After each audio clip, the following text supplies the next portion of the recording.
Are you looking for your next read? You're looking for the next book to put in your stack? I've got such an exciting story for you right here. For the Boys, it's a true story, but it reads more like a novel. It's a very interesting read, a true story, a true person who was in Patton's Third Army. I can't tell you about it, but I do have the author right here, NCR Davis. Welcome. Thank you so much. Did I describe the book correctly at all? You did. Tell us about the book, For the Boys. It started when my mother turned 90 years old, and it was on her birthday. And we were all with her that day, 6 children, and I'm the youngest of 6.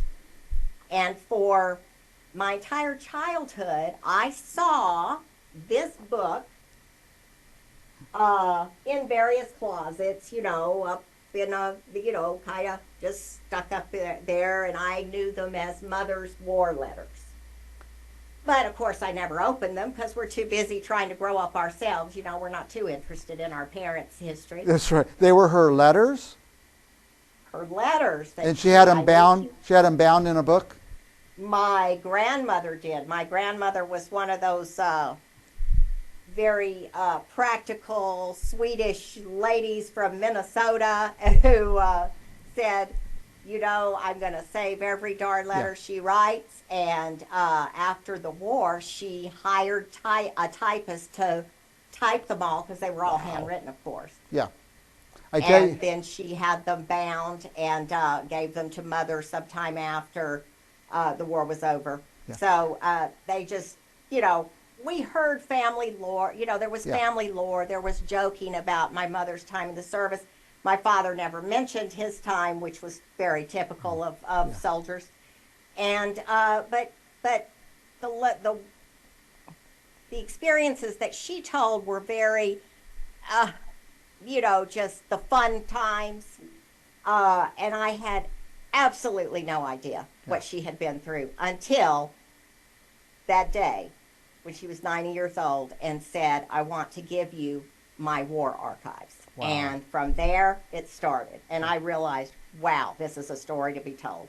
As a trained historian, my goodness, what a great find that was. Oh, I know. It's unbelievable to get original archives and have the person still living and able to fill in. Because as you know, with archives, you're always wanting so much more because you can't get the person usually. And also, there was a lot of censoring going on by the Army as well as self-censoring. My mother was very cautious about what she wrote because she had been told, don't write, And so, and she loved her parents, and she didn't want them worrying about her. So there was a lot of sugarcoating. But I also was a history major in undergraduate, and I realized, holy shit, the places that she was. Yeah. And I knew. And so I called her. And she was still at that time at 90, living with one of my sisters in Virginia.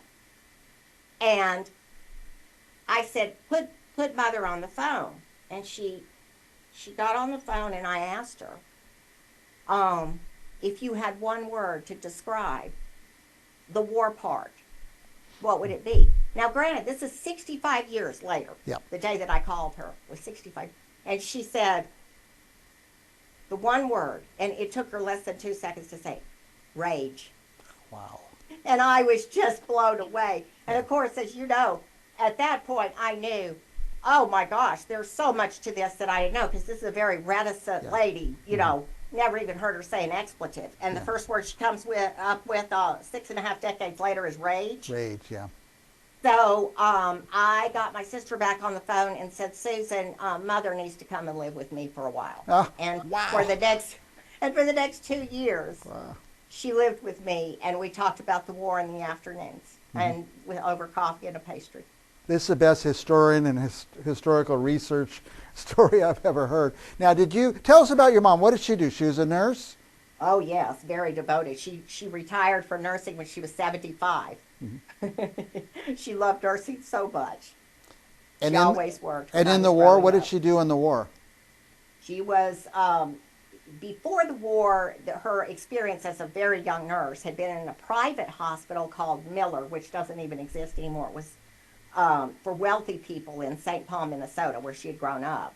As soon as she was finished with University of Minnesota's Bachelor's of Nursing program, she went directly to work for Miller Hospital until she decided to join the war effort behind her parents' back because she knew they wouldn't approve. Before we go too far, that seems incredible for that period of time for a woman to go and get a bachelor's degree, doesn't it?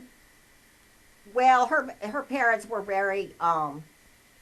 I think part of it was, her parents had enough money by then. They'd recovered from the Depression very well. They weren't like the South that was still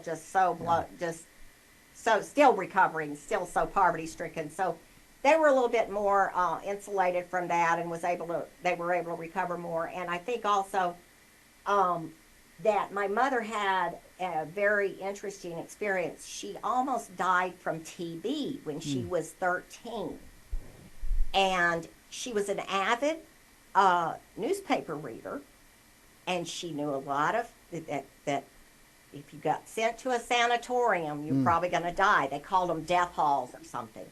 So when she was diagnosed with TB in the hospital, the doctor came in and said, we need to send her to a sanatorium. And she said, oh, please don't do that.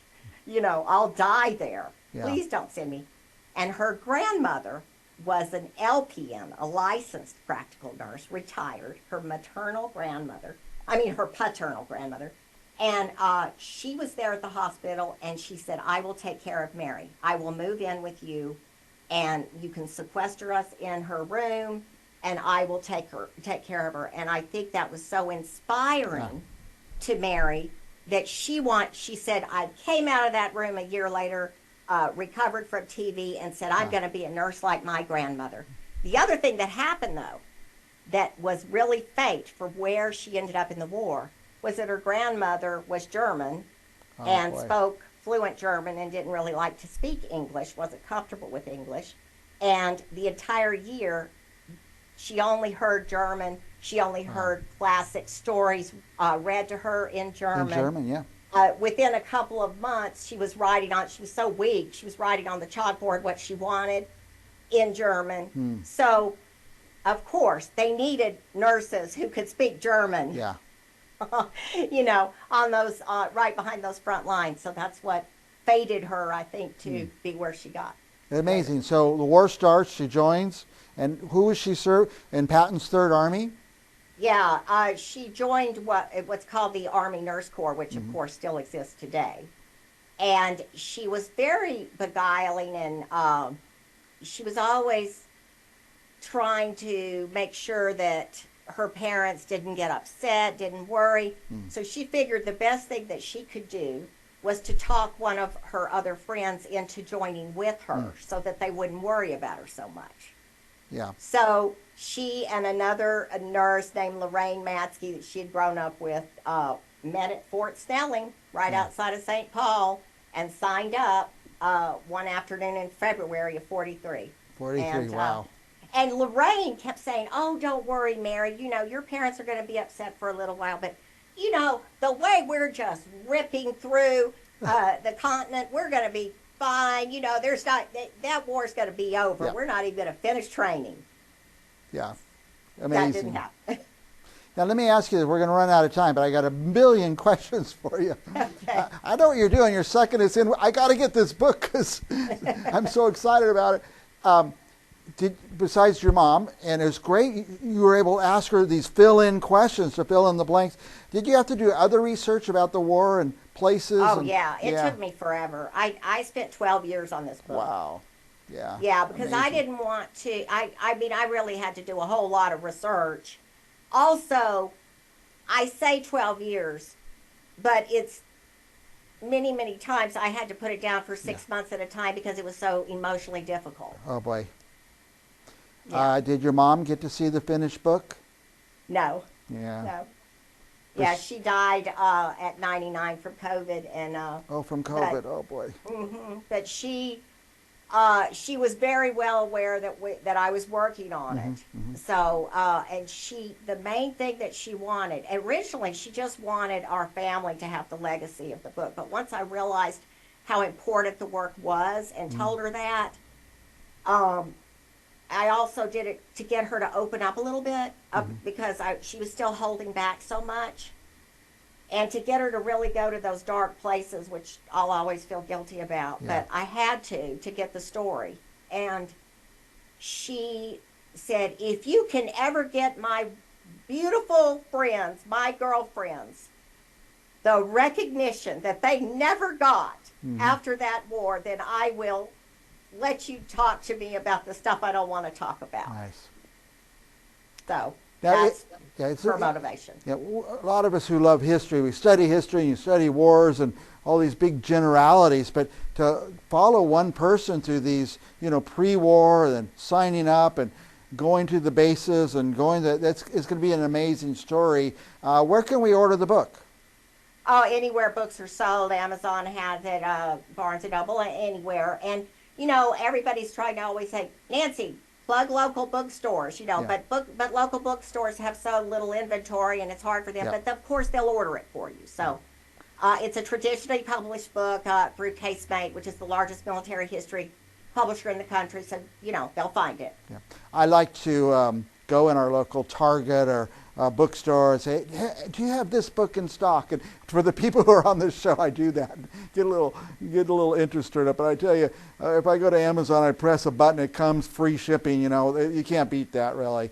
Yeah, you really can't. But the author gets very little. I get about a little less than $2 for every book sold on Amazon. But it doesn't matter. The main thing is to just get the word out and let people know that women were right there on those front lines helping those boys. So that's what we want to. And I think that's what we want to push. I'm feeling you're going to say that after the war they weren't honored and they just kind of slipped into history. Yeah. That's correct. Now, I will tell you this. I'll say this to our viewers, and I do this all the time. I can never buy just one copy of a book because I'm always having to give gifts. Go to someone's house for dinner. You want to take a gift, so go to wherever you like to buy your book. Order 5 of them or 10 of them, and you'll have somebody to give them to over the year. So there's always a birthday party. Especially veterans. I tell you, veterans love them. The veterans love that. I bet they do. They love this story. Yeah. They love this story. And it's interesting. There's not a lot of World War II vets left. Is that right?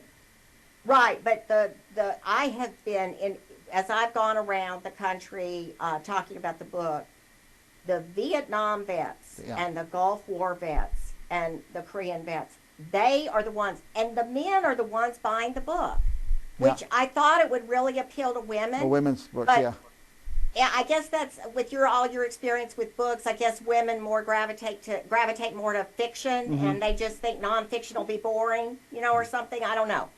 Now, by the way, I know we're past time. They're giving me the signal, but tell me about your website, ncrdavisauthor.com. What would our viewers find there? You'll be able to find all the links to the social media as well as the background of more to fill in about the story and how it came about. Yeah. Are you done with the story? Is there another book in you? There's more books, but I just can't figure out how to make money with books, so may have to do something else. I don't know. Nancy, NCR Davis, I just really appreciate you coming on the show. Any last thoughts for our viewers? Just try to think about an active military person or a veteran that you love.